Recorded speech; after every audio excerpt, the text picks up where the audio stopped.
Saan itong mga dinala mo, chef? Anong mga explain mo? dishes lang essentially sa restaurant din namin. Yep. The one in the white plate, tinapang hilaw siya. So, salay-salay na we age. Tapos, pinausukan namin sa kogon. Okay, so kaya siya tinapa kasi smoked siya. Yeah. So, parang still traditional techniques. Yeah. Still Pinoy, pero just a little bit more delicate kung Okay. ano yung traditional niya talaga. Okay. And So, then? sa kogon namin siya smoke. Kogon yung grass na ginagawa for bahay kubo. Ah, okay. Di ba Usually. nipa yun? No, usually kogon yung parang roof niya. Ah, okay. I didn't know that. So we make Okay. ice cream out of it then every Talaga? once in a while. Yeah. Kogon? Yeah, lasa siyang hay na smoke. I wouldn't know what hay tastes like. Well, Okay, and then? so the greens on the side, it's uray. So it's a native spinach na grown usually sa Batangas. Yeah, okay. So just fry it. Then there's just a dressing on the side. Oh, wow. So it's a dressing of lechong manok. What? So the idea was like we made traditional lechong manok, then we just got all the liquid from it. So we pressed the lechon manok essentially. Okay, can I try it? Please. By the way, ito pala, sorry medyo informal start, but we have Chef Don Baldosano here. And, tama ba? I pronounced the name right? Yeah, Baldosano. Yeah. Baldosano. And he is the chef of Lamam. One of my favorite restaurants.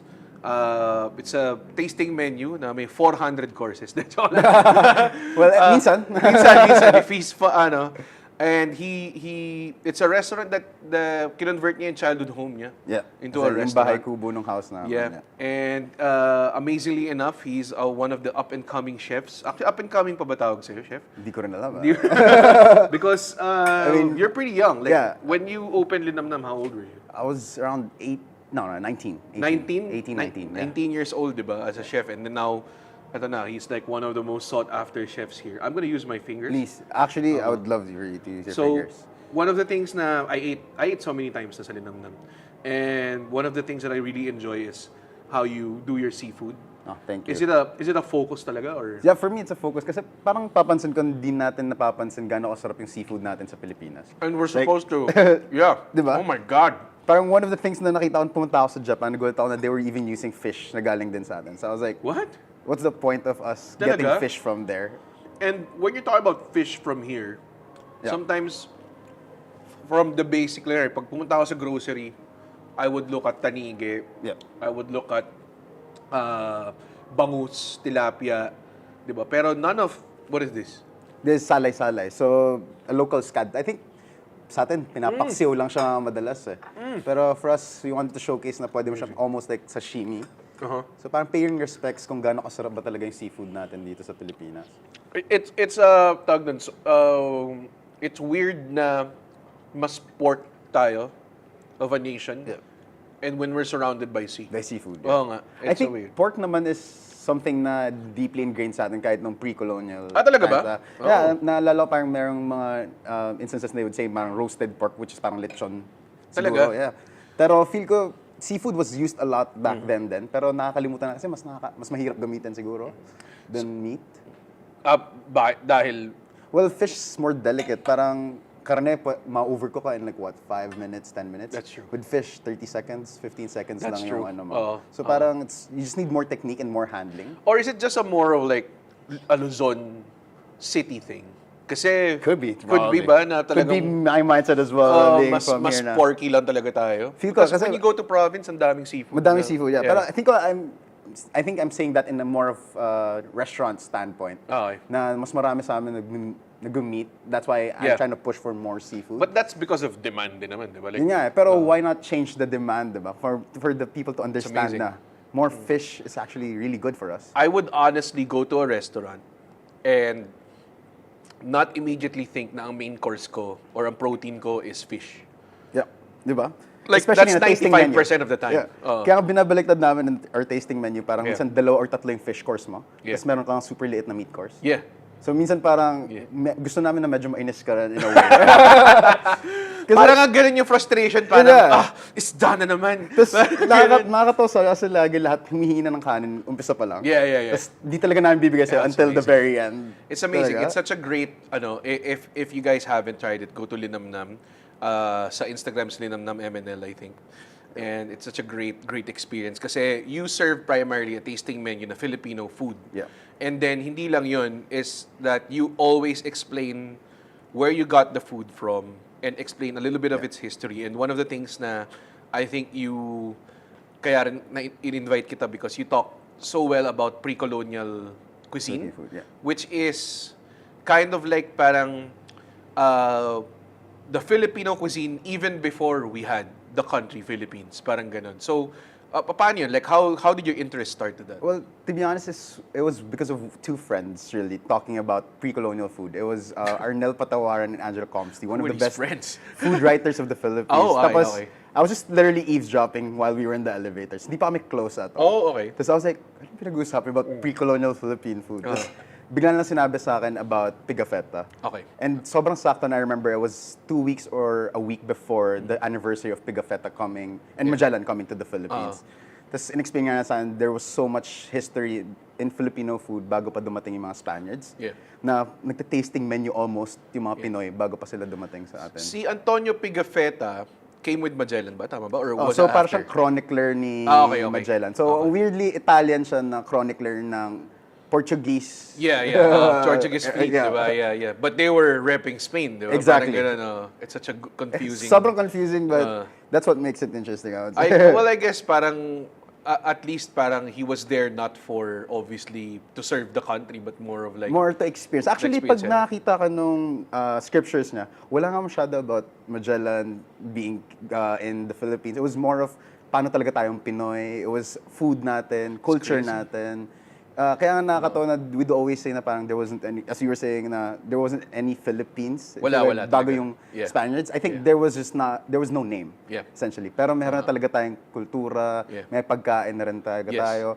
Parang meron pa nga doon sa mga journal niya na naglalakad sila sa beach. Tapos sobrang daming gold kung saan-saan. Talaga? Yep. So apparently daw yung mga rason rich. kaya gustong-gusto ng Spanish sa Philippines. Oh, that's why We they had were so spices, eager to... We had gold. They were so rich. Yeah. We had almost everything. Oh my God. So ang weird lang na it's an Italian historian, I guess, or chronicler. Yeah. Na we get, walang Pinoy. na archivist before. Like, Probably there is, to be honest, but for me personally, the only one I know at the moment is Pigafetta. Talaga. That's our very reference, even in the talaga, restaurant. for pre-colonial food. Yeah. And what did he say? Like, anong... So parang yung isa pinakaunang nilagay niya. Ang sarap! Wala. Hindi nga, sobrang weird nga ng pinaglalagay niya, pare. Naglalagay siya ng parang figs daw na sobrang lalaki. Tapos after so much research, yung pala banana hearts. Oh, Na hindi niya sprouts. alam. Parang Hindi wala niya talaga alam. silang notion of what Gets. Filipino food was. Okay. Pero yung isang pinaka-gesture, feel ko na pinaka-Pinoy na experience niya na pagdating sa Pilipinas nung binigyan siya ng kanin tsaka ng dorado nung mga Pinoy pagdating nila. Kasi nga nakita na yung mga kasama nila parang super payat na, kinakain na yung barko, di ba? So, maawa yung mga Pinoy sa kanila. Binigyan sila ng parang welcome gift of you na alam ko 2 ng kanin, lalagyan, tapos isa pang dorado na sobrang laki. So parang doon makita yung hospitality ng Pilipinas. Pero was it supposed to be eaten as kanin at ulam? Ganong klase? Feel ko wala pang notion masyado ng gano'n. I think it was just more of a gesture of giving talaga to that's what guests. I kind of wanna get into rin later, is that when did the kanin ulam, because that's like the whole format, kumbaga yung template ng buong Filipino food. Well, feel ko, especially in Luzon, yung kanin ulam, very feel ko Luzon. Hindi siya, really? Hindi siya lahat, buo tayo na very rice lang talaga. Kasi kunwari, punta ka Cebu, puso naman yung style nila. Tama. There are some places, corn naman yung mas sa kanila yung tinigib yung ginagamit nila. Pero, going back that, kasi feel ko dito sa Luzon, ang daming rice varieties. Okay. Although sadly marami na nawawala now of those rice varieties. Pero hindi mo talaga alam eh. Yeah, way back sobrang dami nating rice varieties. So actually that's one of the things na my farmers trying to work on now, trying to discover all these rice varieties. Other rice varieties. Yeah, but farming rice is really hard. It requires like a lot of space. Yun nga yung nangyayaring problem niya. He wants to experiment so much on it, but the problem is we have to experiment on so much other shit as well. And so, that's probably why the varieties kind of died down. Exactly. Because we're gonna focus on things that sell or something, or kailangan. From yung mga kwento lang sa akin ng mga farmers was that during the World War II, yung nakakalimutan na yung mga atin kasi they were trying to focus on being sustainable with the production. Kasi there was war and everything. So I think doon na nakalimutan yung mga grains natin before. Oh, yeah. So I think nga that pala, maybe no? there was a turning point nung time na yon. We went through so. Dude, yeah, Tama, the exactly. food adjusts to whatever you go through and everything, diba? Yeah, diba? Like, Tas parang maybe that dictates what food will be afterwards. Exactly. Like Russian food is exactly like that. After nung war, that was very different. Na may a lot of preserved food and everything. parang ano, like a small like tiny snippet of that is siguro that maybe in the Korean War, that's why they have like spam and like hot Yung dogs budo sa mga ano, jjigae yeah, nila, yeah. why they have spam and sausage and all these things because the Americans were there, yeah. influences talaga, And they essentially. had like canned food na they used for their noodles. Yun nga, kaya parang that's what Korean food is. And I think sa Pinoy food, and it's ever evolving like Yeah. that as well. Oh. Na feel ko yun nga yung minsan nakakalimutan ng ibang Pinoy. Yeah, pero wala tayong, correct me if I'm wrong, but there's not a lot of like attention or focus on like saying na, okay, we used to be this way and then the war happened and then now we're this way. Parang we have a bunch of like food writers but there's not a lot of like focus on preserving or Of what- safeguarding the history. Parang I think now there is a start of the notion na naalam na rin ng mga Yeah. tao now. Okay. There's people like the slow food movement now and they're trying to discover all these ingredients. I think it's just more of the consumers na lang at this Yeah. point to understand that we need to support all these para to actually preserve yung kultura natin. Kasi now, daling pumunta sa grocery, bumili ng sobrang sarap na strawberry, sobrang sarap na Yeah, grapes. tama. Pero minsan kailangan din natin supportahan yung aratiles, yung Tama, tama. langka natin. Masarap din naman eh. Iba lang talaga. Yeah, yung saging and Oo, everything. diba? Yeah. Iba-ibang dami natin varieties. Kung ano ngayon sa restaurant, gumagamit kami arnibal, banana. Yeah. Na sobrang tamis talaga. Sobrang layo niya sa mga naikuha natin sa market. I think yun yung nakakalimutan natin. Minsan nakala natin ang pangit ng Filipino ingredients. But it's because it's really not supported. yeah, lang. because we just know yung mga GMO'd ingredients. Ah. We just don't know what true Filipino ingredients are, Yeah. which we're trying to fight for Yeah. essentially. Yun yung parang gusto ko rin sa restaurant mo is that you actually use ingredients na we've never heard of. Yeah. And and you would say na, oh, I foraged this when we went there and went to ganyan. Parang, so talk to me about like foraging. Is it like, do you think that's an essential way to learn about what we have? So I think foraging lang naman is not the best way, but it is one way of Okay. understanding yung land natin. Kasi masyado na ata tayong na box in kung ano yung dapat nating lutuin as Filipinos. Tapos yun nga, with me foraging, Tama, going tama. to the forest, tapos understanding ano ba yung mga edible natin. Minsan, it doesn't end Hindi ka well. pa nagka-problema na. Marami na pare. Like, hindi ho edible yan. I've had 5 of these. Ang daming beses na ako na allergy na kailangan Oh, ko my. tumakbo pa uwi because nag-close Oh, na yung my. throat. How does this like happen? Do you just go like, kunwari, okay, I'm gonna wake up 6 a.m. today, I'm gonna forage somewhere, ganun? Yeah, not necessarily. Pero kunwari, may land kami sa Tagaytay, Yeah. border of Batangas. Tapos Okay. sa likod nun may pang untouched land. Oh. That's one of the first things na hinahanap ko. Hindi siya na-developan ng anything. Yeah. Ano yung mag-grow doon. So I just literally just go there, look for any ingredients that would be possible. Tapos the best way na ginagawa ko talaga para hindi ako napapahamak is find a local. Okay, alam nila. Yeah, ang favorite kong ginagawa is albularyo, but it's very hard to do one. But dati kasi yun yung pinakamadali. Kung ano yung ginagamit nila for their medicine would most likely be edible, which I'm the first one to nga try. naman, tama. Doesn't Parang always end well, but Okay. sometimes I end up shitting myself while Talaga? walking home. But Oh my God. it's part of the job of discovering something that nobody knows. Literally you just see like, oh, this looks tasty and then, Yep. Talaga? I thought it was gonna be, kala ko mas may, may method to it. Well, sometimes my notion kind of like I would never go for mushrooms, berries. Gets, there are gets. colors na you wouldn't know. I think I did biology for a year that I didn't finish. Yeah, that's enough. Kind of helped. Kahit 8 units of biology, let's I go. know, kahit madalas doon, hindi ako masyado pumapasok. and everything. Protect my life. Pero doon ako maasa, essentially. Sobrang ano yun tawag doon, it's such a, when you say when you're foraging, and then you present the dishes, so ako parang, foraging, does that mean he went out in the woods and just got stuff? Ganun talaga? Sometimes, yeah. Oh Pero my God. one of the best things na we like is our village lang talaga. Because in our village, it used to be a rice paddy field. Yeah. So, random stuff just grows everywhere. Yeah. So, minsan, I remember pag July, August, nagkaka-mushrooms kami. Na, Pwede mo yeah, as in, very edible. Minsan, nagkaka-reishi mushrooms din kami. When we're talking village, this is like residential subdivision. We're Yeah. not talking about like As in townhouse level. ganun klase, di ba? Kasi yun yung, I think, this has been like 3 episodes pa lang tong show na to, pero like a recurring point na we have so much potential in agriculture na sa subdivision mo, pwede ka magtanim. Ganun ka-rich Sobra, yeah. yung soil natin.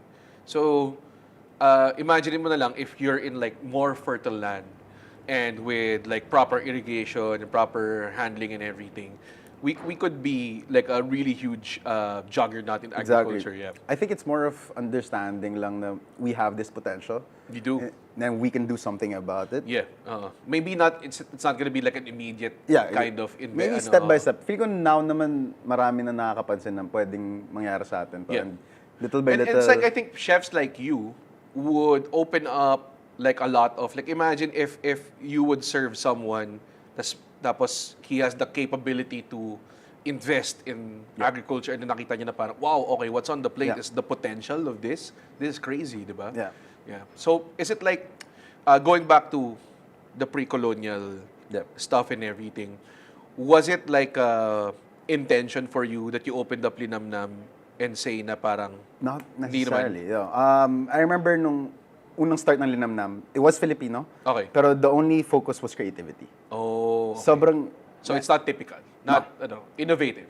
Well, not necessarily. I think naiirita lang ako before na I had to go to the restaurant every day and do the same thing. Gets. So, I mean, not that it's a bad thing. I think it wasn't for me. Yeah. I just needed to create my own world na pwede kong gawin. Tama. Kasi medyo, I think, I'm baliw It's in a very way. unconventional din. Like parang, okay, I couldn't make it, the restaurant, that's not a fit for me. Yeah.